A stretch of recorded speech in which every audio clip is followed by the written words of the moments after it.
like I was telling her, I was going to find a random person to talk to today, and you are our random person, Stephanie. Stephanie Random. Stephanie Random. And what's the dog's name? Storm. This is Storm. Very, very cool. So tell me, you wanted to talk about your recovery. Kind of my journey. Yeah, your journey. So just tell me, Yeah. give me some background, like childhood, some of your struggles and where you are now, and then what you're doing now. Okay. So, in a capsule childhood, born and raised in Sarasota, Florida. Christian family, went to church all the time, involved in Sunday school, all the things that you're supposed to be doing growing up.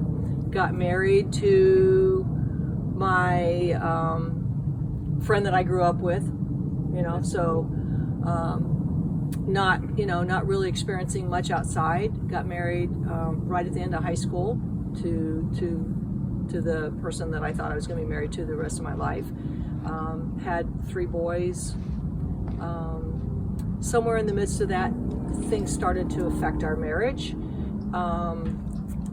I definitely swayed. That was part of my struggle. I can say now, looking back, the reason that our marriage failed and we ultimately divorced was because we both turned our eyes off God. Yeah. I can go into a lot of other reasons and justify a lot of other things, Yeah. but really the crux was I did not have my eyes focused on God. Because if I had not had my place with where I was and knowing what I know about my faith and my Lord, then that would have never happened. Because of my divorce, my 3 older boys have totally disconnected with me. They wanted to take sides, so they took their father's side. So that was my big struggle for many years.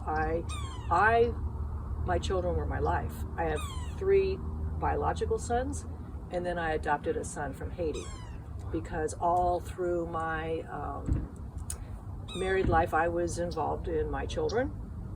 I was that not stay-at-home mom that was involved in school and Sunday school, and when my older boys got to high school, I was assistant to the youth pastor, which is how we ended up going to Haiti on mission trips. Is how I ended up adopting a child who is super, super close with his brothers. It's always been, so that's not an issue. I have 4 boys. Yeah. I just have 3 biological and 1 heart baby, That's awesome. who's now 23. Oh, wow. 24. So amazing family, but in that midst of having a divorce, they took their father's side.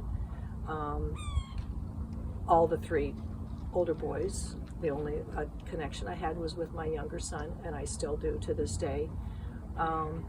So that was my downside, and that was my struggle, and that was my why God, and that was my not wanting to forgive myself, which is really hard to do. Not wanting to forgive and wanted to blame everybody in the picture, because I really thought, the silly me wanted to think that, well, my husband and I are not at a place where we can be married anymore. All I need is my kids. And I thought that was the easy way out. I can get a divorce and have my kids. That's all I need. And then when they cut me off and never wanted me to be any part of them, I missed their weddings. I missed my first babies. I missed graduations. I missed college basketball. There was a lot that I missed. And so I kept blaming a lot of people, and then I blame myself. And there's a part where when you have a relationship with Christ and you understand that He already paid the price for your sin, no matter what it is, it could be as little as gossip. Yeah. He's already paid the price for that. And that when it says in His Word that you can't come to Him unless you have given up, unless you have given away unforgiveness in your heart. Okay. That means to me too. Yeah. Like, I have to be able to forgive myself because He already did. And when if I haven't accepted that, that's kind of like a slap in the face. I'm not able to connect with Him. Yeah. So I was able to receive His forgiveness, because there was a part where I would say, well, I know everything, but I'll move forward if you. If you, Right. Yeah. You know, if you just get my relationship back with my boys, then we could be right. Like, there's can, always got to be stipulations yeah, in it. God doesn't work that way. He does. His word to me over and over was, all you need is me. Yeah. All you need is me. I love the phrase "let go and let God." Yep. It's All you honestly need the is best. me. And when I realized I could, because that's, you want to talk about a faith step? A faith step is stepping forward when you don't know what forward looks like.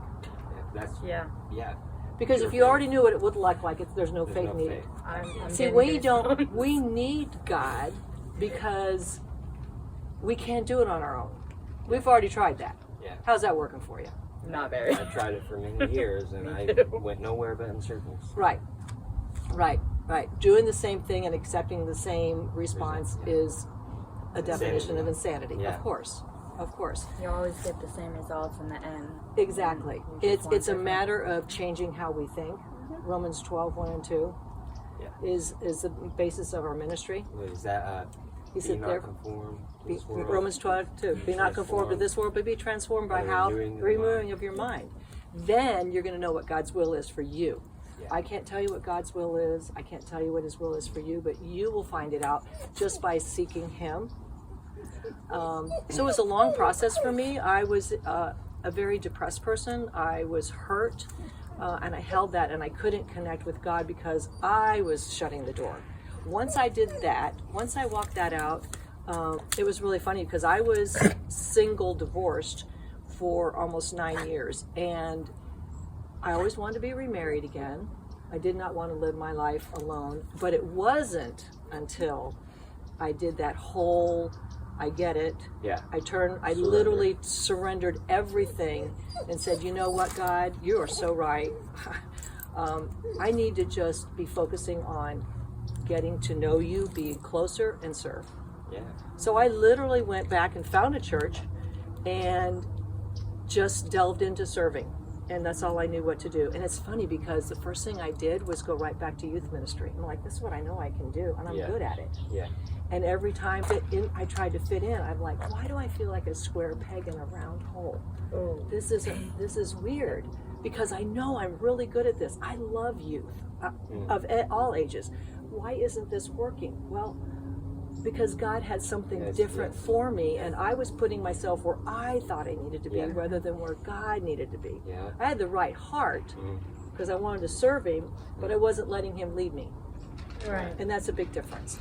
And where He wanted to lead me was meeting my husband. And what's interesting was I met him, before I met him in church, he was introduced in church because the pastor had him stand up and said, you know, here's Chaplain Moody. He's taking our services down into the jail. He does this jail ministry, and he's opening up a small group, you know, to get people involved in jail ministry. And my thought was, well, I've done high school and junior high ministry, and I've been to Haiti. Yeah. How much worse can this be?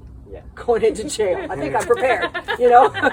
If I can deal with middle school kids, I can deal with anything. And I just Big had, kids. and I had this pull in my heart that I wanted to know more. So I went and asked him if I could get to know more about this jail ministry thing, not realizing what that was going to lead to. Well, what it led to was we got married. You know, that's the quick story. It was interesting though that God had that planned all along, and that's why I said to you right at the beginning, Brianna, I do jail ministry with my husband, but when I walked in, I can literally tell the women, okay, I cheated once in high school. And then I had to tell the teacher the next day because I felt so guilty. I'm not that kind of person that's been out in the streets, doing drugs, stealing to get my drugs, getting in trouble and all. I just never lived that life. And at first I thought, I don't have anything that I can share with the women, but I have everything to share with the women because we all have struggles, and we all feel like at some point we're not worthy. We all feel at some point we're not loved by somebody, or we've been told, especially women, we've been told we're not good enough. We're told we can't accomplish anything. We're told we're too short, or we're too tall, or we're too fat, or we're too skinny, or we have the wrong color skin. We've just been told that we're not good enough, and then we tend to believe what the world says rather than what God says. And what God says is, I made you perfect in my image. God says, I have a plan for you, that I made you good before you even knew that you were going to exist. I made you good before. I have a good plan for you that I prepared before your mom and dad even knew they were going to get married. And so when we understand that, I realize I have a big job, that there's women out there that need to know that there's a hope and a future for something different than what they've been caught up in, because most of the women have been incarcerated. It's a recidivism thing, and that's not the first time they've been down that road.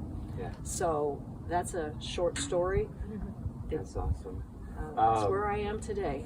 I totally understand that. I want to know more about this mission trip to Haiti. How long were you in Haiti?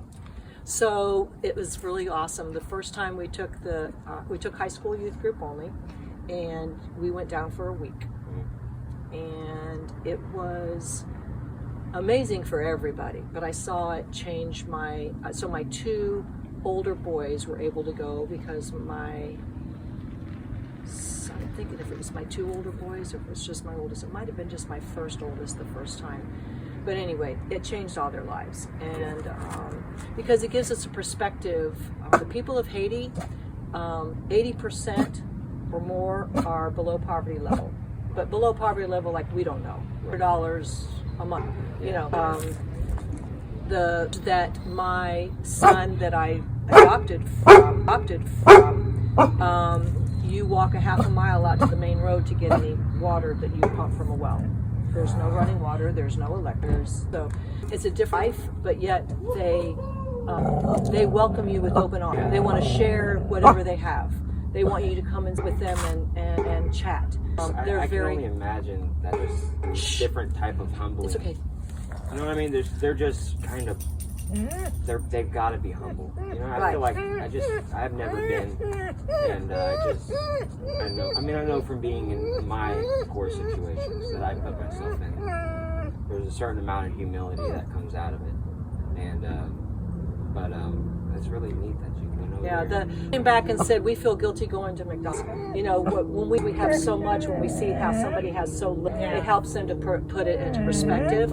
But they all wanted to go back the next year, and there was a lot of unrest in Haiti, and the families of the youth started to get really worried. Like, why are they going down there when everybody else is talking about how unsafe it is? So there was a group of people that went back down before we went down the second time to check it out. And that's actually the first time I met my son Emerson. You go home and you realize that's ridiculous, and I can't do that. What was the opposite for me? I met Emerson, the one child out of this whole mission that kept climbing into my lap, stole my heart. When I went home, now this was back in the beginning 2000s when you still took your camera to the store and got your pictures taken, and you got prints, okay? Literally the day that I got my prints back from the shop, I looked at all the pictures. I cried because I'm like, I left my son in Haiti. Is my heart. We'll do everything we can. So, you know, I approached my ex-husband at the time. We approached the boys. Everybody was on board. And then it was 2 years to get him here. Wow. Because they kept shutting the door every single time. Something different with the government. So his parents weren't around? Well, we didn't think he had any parents.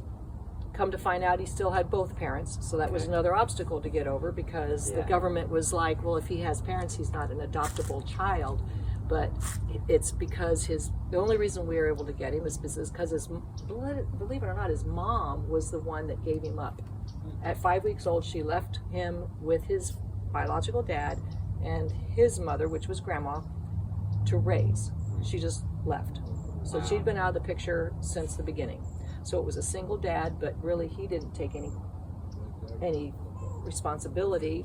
He'd already left 5 other children with his mom to raise. So this is grandma raising kids, and that's how Emerson ended up in the orphanage, was because grandma brought Emerson to the orphanage saying, I'm already raising 5 kids. with no income. I mean, this is the woman that's living in the village that you have to walk half a mile out to get water. And she was probably doing the right thing. I mean, She said, I can't take care of this baby. You need to take him. So the orphanage brought him in. That's the only reason they took the child, was if they had no parents. They knew they had a grandparent. The orphanage didn't even know that he had a dad and a mom. It all came out